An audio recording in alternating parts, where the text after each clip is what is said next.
जय श्री कृष्णा। आइए सुनते हैं बैसाख मास महात्म्य का तीसरा अध्याय। नारद जी ने कहा, हे नृपेंद्र, बैसाख मास में किसी उत्तम ब्राह्मण को अथवा गर्मी में थके हुए मनुष्य को शैया दान करें अथवा सुखदायक स्थान पर सुलाकर हवा करें तो ऐसे मनुष्य को शरीर के रोग नहीं सताते तथा उसके समस्त पाप शांत हो जाते हैं। वह जन्म मरण के बंधन से मुक्त हो जाता है। उसके कुल में कई पीढ़ी तक कोई पापी नहीं होता है।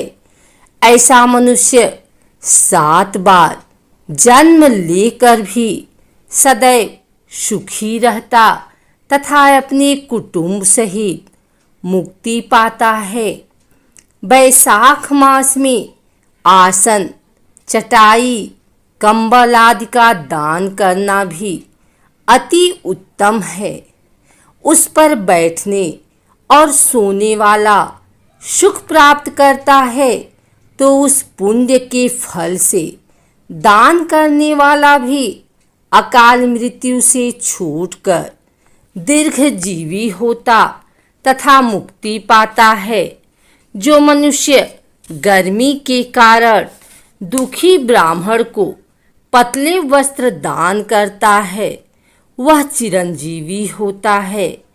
कपूर शरीर की गर्मी शांत करने वाला है, अतः उसका दान करने से भी परम गति प्राप्त होती है। जो मनुष्य ब्राह्मण को फूल और कुक्कुम का दान करते हैं वे समस्त पृथ्वी के राजा बनते हैं। ऐसा मनुष्य पुत्र पौत्रों से युक्त हो अंत में मुक्ति पाता है। चंदन तथा हल्दी का दान त्वचा को दुख को दूर करता है।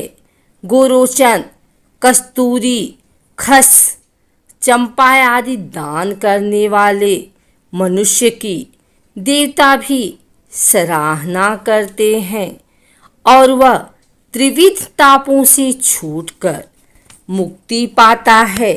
केतिका और मल्लिका दान करने वाला व्यक्ति विष्णु की आज्ञा से वैकुंठ लोक प्राप्त करता है। नारियल, सुपारी तथा अन्य सुगंधित पदार्थ दान करने वाला मनुष्य 7 जन्मों तक ब्राह्मण कुल में उत्पन्न होकर ज्ञानी बनता है। जो मनुष्य विश्राम गृह बनवाकर दान करता है उसके पुण्य का फल अकथनीय है।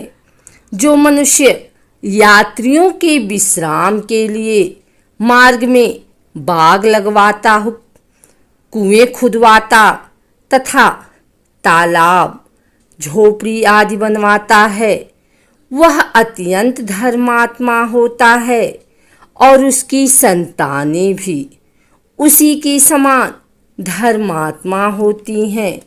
सुपारी, नागवल्ली, कपूर और अगर सहित तांबुल का दान करने से यश, धैर्य और धन की प्राप्ति होती है। जो व्यक्ति शीतल पदार्थों जैसे नींबू का रस, मट्ठा तथा दही की लस्सी आदि ब्राह्मणों को दान करता है वह धनी और विद्वान होता है। चावल का दान करने से लंबी आयु मिलती है। शुद्ध गाय का घी दान करने से अश्वमेघ यज्ञ का फल मिलता है। मेष संक्रांति में ककड़ी और गुड़ का दान करने से पापों का नाश होता है। सूर्य की तपन को शांत करने के लिए ईख का दान करने से अनंत पुण्य होता है। सायंकाल की थकावट को दूर करने के लिए पके फलों का दान करने से पितरों को अमृत मिलता है और उस मनुष्य को सायुज्य मुक्ति मिलती है। जलयुक्त कुंभ का दान पितरों का गया श्राद्ध करने जैसा फलदायक होता है।